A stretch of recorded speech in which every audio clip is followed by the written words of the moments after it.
three. 1, 2, 3. Let's go.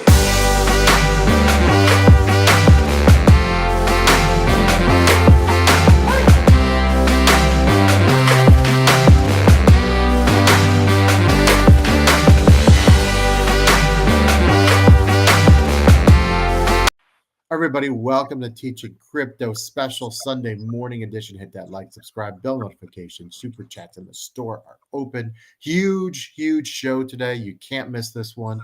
Huge Bitcoin update, where we think it's headed, and also a big Voyager update and some news that I did not expect. So we will give you the Voyager news in just a couple minutes. But first of all, Mr. FOMO, I just want to say this, and I'm not trying to be dramatic. If you are trying to catch Bitcoin below 55 or 60K, I do think you probably not financial advice want to hurry up, because all signs point to Bitcoin doing a dramatic rally in the next couple weeks. And in fact, when we speak to you next, whether it's in a couple days or 3 days or tomorrow, we'll see. Bitcoin might be on the move, but I think a week from now, Mr. FOMO, when we do a show, after the first week of March, I think Bitcoin is going to be a very, very different place. We're getting closer and closer to the halving, and supply is just not what it used to be. And I'll explain that, but I'm going to bring up the Bitcoin chart here. And as you can see, Mr. FOMO, right before we went on the air, we got a little bit of a pump here. Yeah, Bitcoin, I think, is just coiling up here. I mean, you can see the spot we're at and how long we've been sort of sitting here bouncing off this 51 level or 50 level, and this is what we call coiling up in the crypto market, and it's getting ready to springboard into something explosive again. You see at the beginning of this month, or excuse me, you've got that down on the day chart. But earlier this month, we had quite a pump to get to where we are right now. And, you know, this is just Bitcoin doing its thing again. It's coiling up and it's getting ready to spring again. So I would say that this has been quite an accumulation phase for all of us. And if we are serious about the next at least 4 to 6 weeks, this is probably your opportunity to pick up Bitcoin at this level. And it's probably one of the last opportunities to get it at this level. You know, let me share this, and this is from Token Metrics here, our friends. Listen to this, and this blew my mind when I really thought about the fact that supply is, ever decreasing. On average, BlackRock, not everyone, just BlackRock is buying $200 million worth of Bitcoin every day. BlackRock now owns 129,127 Bitcoin. That was of yesterday, so it's moved up since then. If this trend continues, we could see 100,000 Bitcoin sooner than expected. Now, me and you, before, we were at 26K over the summer. We were talking about 90K being a nice conservative roundup. I've changed my prediction to 90K this year, right? I haven't decided. I think 120, 125 might be our top, but I think we hit 90K this year, sometime in December of 2024. But according to Token Metrics, who have been pretty on the ball, they haven't gotten everything right, obviously, but they do a lot of research. They anticipate 100K Bitcoin sooner rather than later. Is it possible you could see 100K Bitcoin, Mr. FOMO, in early fall? Not December of 2024, but maybe, dare I say, September, October. I think. Go ahead. No, I don't. I think if you do see that, it would have to be earlier, because you often see that holiday hole. Again, we didn't see much of that this year, so I'm worried that that prediction may be out the window, and we may never see that again. Well, shouldn't say that I'm worried, but I'm just worried that I won't be able to use that data in that same way. But I still think that's a long way to go. You're still talking about a 2x from here, and that market. Look at the buying that the ETF has created. What about the buying? You're right. The ETF has spurred quite a bit of buying, but that's still from TradFi. We're not in like, or excuse me, that's still from like banks and institutional. We're not into a So rally for retail yet. And so hold until on 1 second. On Friday, we didn't discuss this, but a unknown wallet bought $2.3 billion worth of Bitcoin, new address, and it either has to be a corporation or it was not Michael Saylor, or a very, very wealthy individual who does not want to be known. Not a lot of people have 2.3 billion that they can just put in, but you do the math here. There have been some high net worth people that have sold a lot of stocks, one including Jeff Bezos. I'm not saying it's definitely him. We could have had another person enter the Bitcoin um, game, and we might not find out till months from now. And if a billionaire is buying that much right now, they've been told by several people this is a good time to buy. Like this is guys, and I try to have this conversation with family members and friends. Like, what if Bitcoin goes down the next couple months, guys? It's not going to go drastically down 2 months before. It's never done it before. Anything's possible in life, but the idea that Bitcoin is going to go down to 40, 35 versus going to 60 and 70 in the next couple months is just insane to me. And billionaires normally are not wrong about this type of thing. Just my opinion.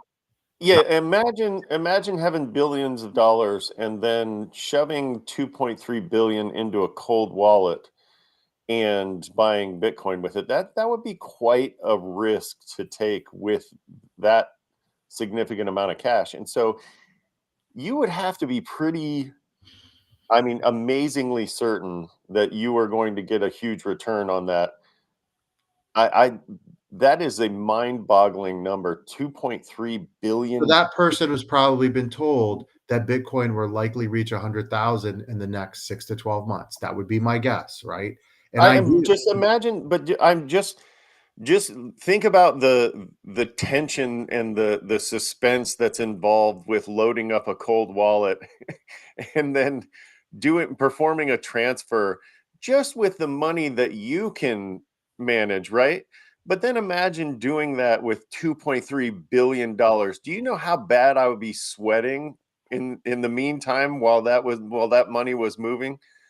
Unbelievable. So this person not only is a significant player, but they have a stomach made of steel to Yeah. be able to move 2.3 billion like that. Well, I'm sure they're being advised by very savvy people that know how to, take care of, cold storage. And my I belief hope is several people, my and belief I hope is, look, somebody was helping them. it could be an institution that just doesn't want to be known. But also, I mean, there's a couple things. Could be someone that's looking to double 2.3 billion over the next 6 months, or it could be someone that's looking at 2028, 2032. We've seen some crazy predictions, and I think this one, someone from Fidelity that works for Fidelity in risk management said that by 2040 you could see $1 billion Bitcoin. Now, do I think that's a bit outrageous? I do, but I have always said we are definitely going to see $1 million Bitcoin, knock on wood, in our lifetime. The question is just how soon, right? When I did my short over the summer about $1 million, a couple people were saying I was insane. I don't know. Now, I don't think so. I think the earliest we'll probably see it is 2028. That's if everything goes right. Probably closer to 2032 is way more likely. But Would imagine the yeah, nerve you'd have to go, you know what? I don't need that 2.3 billion. Just throw that in Bitcoin for the next 8 to 10 years. It'll be fine. yeah. Next Like time you buy still, something major with your wife, just say, what we might not need it. See how that goes. Anyways, you got some. Speaking of recovery and big funds, you have a Voyager update because you actually did speak with Paul Hage. So please let our listeners know what happened. yeah, FTX and Voyager are not going to trial. They're still exchanging Wow, information in the mediation process. So this mediation process has got to be one of the wow, longest in history. 3 months now. That's insane. But the thing that I got from him from the communications that we've had is that this guy knows what he's doing. Like this isn't his first rodeo. It may be his first rodeo in the crypto space as far as bankruptcies, but he seems like a calm and cool character, and he seems like he's on the ball. He's on top of this, or at least he and his team are on top of this. And whenever I have questions for him, he gets back to me same day. And he actually also called me on Friday afternoon, and I missed his call, and I didn't get a chance to call him back. But I will touch base with him on Monday. But the vibe that I get from this guy is that he is pretty on the ball, and he knows what he's doing. Well, let And me ask you this: in any of the replies, was there a sense of urgency to get something done in the year 2024? Because that is my major concern: is the lack of uh, accountability when it comes to a timeline. Because I've said before, money now is worth a lot more than 2 to 3 years from now. well, he did mention that FTX is refiling some of their bankruptcy briefs, and in these briefs, they have readjusted their what they're paying out to their creditors. And so he's looking forward to taking a look at that information to see how that affects Voyager and Voyager's creditors. And so they're looking forward to FTX's adjusted numbers this week or next week. And there should be an update coming from them based on those numbers. And hopefully that's going to be good news. Now, did I get a sense of urgency from him? No, I got a sense that he was a calm and cool character, and he takes his work seriously, but he also understands that these sort of things take time. And he has mentioned to me before that this is a complicated process, and that because it's crypto, because it's not regulated, because it's complicated, because it involves so many different entities and parties and creditors, um, that this may take a lot longer. Because remember, we were saying that mediation processes normally don't take this long. We looked it up, and the average process was, I think something like 6 weeks or 30 days or something like that. But when he spoke to me, he said this is going to be much longer because of how complicated it is, how much money's involved, and because it's crypto and it's unregulated. So Um, the report we had earlier about a court date seems like, I mean, trial seems like it was wrong. My hope now is if we actually are still in mediation, you got to get something done here, because you don't want to fail at mediation for this long, then have to set a court date, because then you're looking at 2025 for the court date. I mean, that's to me is unacceptable. So we'll see what happens. What about 3AC? Did you get any information about 3AC? No, not yet. But when I speak to him this week, I will. I'm going to call him Monday and see if I can speak to him. But this week I'll get more information about 3AC. But again, that timeline seems much, much longer than the FTX timeline. I wouldn't count on that money Well, during his. no, I was just curious as to whether there was an update. I have no reservations that that's going to happen, but I just wanted to see if he had any information. And we have a question in the chat there. Is our money with Voyager going up with the pumps, or is it No, it's fixed not amount of going money? up. They cashed everything out, so Well, everything l- everything with Voyager is well, a fixed amount now, let me based ask you on this though, whatever Mr. FTX FOMO. I and mean, 3AC can get back to us. I do wonder if they have it in this interest-bearing savings account. That's hundreds and hundreds of millions of dollars. If you're getting 5% on that, that should help, and that can be done. So I'm wondering if they're doing that. I would hope so. Yeah, but do I you mean, think that they're going to give us the interest on that? There's nothing that requires them to give us the interest on that, even if they do well, have it in an his interest-bearing job account. is just to maximize recovery, right? It And should be, yeah, yes. so that would So I guess that's a question I could ask him is please, yeah. how is this money being saved right now? And I is mean, there yeah, any they're not interest? allowed to. Unfortunately, if the rules, they can't pump it into Bitcoin. I mean, had they put that money into Bitcoin that was preserved, that would be FTX right now. We'd be doing way better, right? So that's the sad part. What about so the stuff with Gronk? That's just a different lawsuit. That's not Yeah, Voyager. and I put the lawsuit down Yeah, it's a on the civil ticker action. below. So if you want to get involved in that class action lawsuit, down on the bottom, I've got the website that you can go to. Scrolling now. Before it was our merch store, but now if you look down at the bottom, that's the website that's scrolling. That's if you want to go to the Moskowitz Law website, enter your information. They actually get back to you pretty quickly as well. and then you can get yourself involved in that class Yeah. action So suit. unfortunately, Tracy, the answer is you won't, unless you're in part of that class action lawsuit, you won't see any of that funds because Paul Hage is not going after, as far as I know, any third parties right now.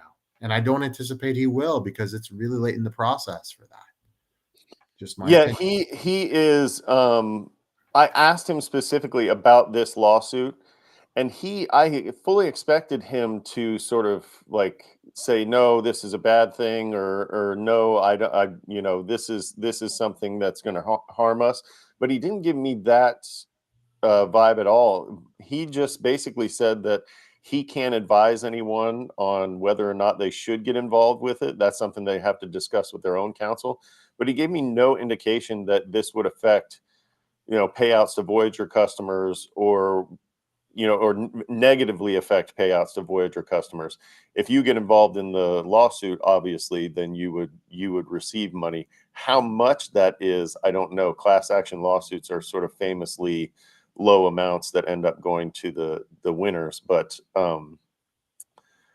you can get involved. So just go ahead and check out that website down at the bottom, and go ahead and enter your information, and they will get back to you. For me, it was same day. So I imagine they'll get back to you at least by tomorrow.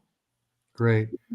Before we end the show, we always want to leave our viewers with something here. And as we end our final stages of accumulation, and I do expect the alt market is going to run before the halving, just like Bitcoin will, I did want to share a token that we talked about a lot over the summer, not so much recently, that I think is really, really resting right now in a nice spot. And that would be Injective. Now, if you look at the 7-day, Mr. FOMO, looks like an opportunity. You look at the 1-month chart, and it really looks like an opportunity. However, yearly, this is done amazing, right? And so that's what gets me thinking. If you're looking to buy something really late, when I say late, like late in this accumulation phase that we've been in the low 50s for Bitcoin, this could be the one, right? It could be, right? There's a lot of tokens right now that for entertainment purposes only, like Chainlink and Solana and Muse that we've talked about that are great pickups. But this one right here has done amazing this year. But then on the monthly, you see that there's some opportunity here, right? Go And back then to that yearly. Go back sure. to that yearly for me. I want to show this step. This is what I was talking about with coiling up. And look, notice that little step ladder that's created there as it Mhm. goes up. You've got that long coiling during the bear. Then you've got a little bump there. Then it coils at a nice price and builds strength. And then boom, another explosion. And now it's coiling up again at this level. That's what I was talking about with Bitcoin. And that's what you're seeing here with Injective. Great point. So that's one of those things that I talk about in crypto of coiling up or building strength at a certain level. That's what that's doing right there. And if Bitcoin goes through another explosion, which we predict it will, Injective looks like it's Yeah, primed. and Injective is, what wasn't really around the last cycle. So this is a new one, and I think do very well. So if it's not in your portfolio, again, you can't buy everything, but if it's not in your portfolio, you might want to take a look for entertainment purposes only. Mr. Fromo, you wanted to share one more token before we got out of here? Yeah, so you're talking about Injective. I got one that's similar to Injective. It's called Pangolin. It has a much lower market cap. So I've got that here. It's a $63 million market cap, up a little bit from yesterday. But look at this. Volume insane. The volume is insane, or the volume was insane, but the volume's insane compared to the market cap. Yeah, absolutely. And then, but what the thing about this is, we were talking about Injective. Injective is one of those, all in one places for DeFi degens. They can spot trade, they can futures trade, they can swap, they can do all these different things. Pangolin is the same. And so as we get into this bull run, you're going to see these types of projects where DeFi degens can get in and do their work. These projects are going to run. And so Pangolin, Injective, any of the ones that allow people to do all of those activities, the spot trading, the futures trading, the swapping, that anything that's a decentralized exchange like these are going to explode, because this is where the action is going to happen. This is where the money is going to flow in. Look at the volume compared to market cap. That's what's happening right now. It's number 515 on market cap list, but 149 in volume. as the bull run gets going, you're going to see volume flowing into these dexes, and you probably should diversify your portfolio to include at least one dex, because that's where the action is going to happen. That's where the swaps are going to happen. That's where the people are going to be making their money. So that's where you want to be. Yeah, and that great point, right? And we saw some swaps run over the weekend, and we're going to see some more. I do think this is going to be a big, big week for Bitcoin here as we get into March by next weekend. So keep it locked and loaded right here. Please share the show. Help us get to 2,000 subs as soon as possible. Share, go to the store, and if you can and are willing, throw us a super chat. For Mr. FOMO, this is AZcrypto. Have a great Sunday afternoon, everybody. See you.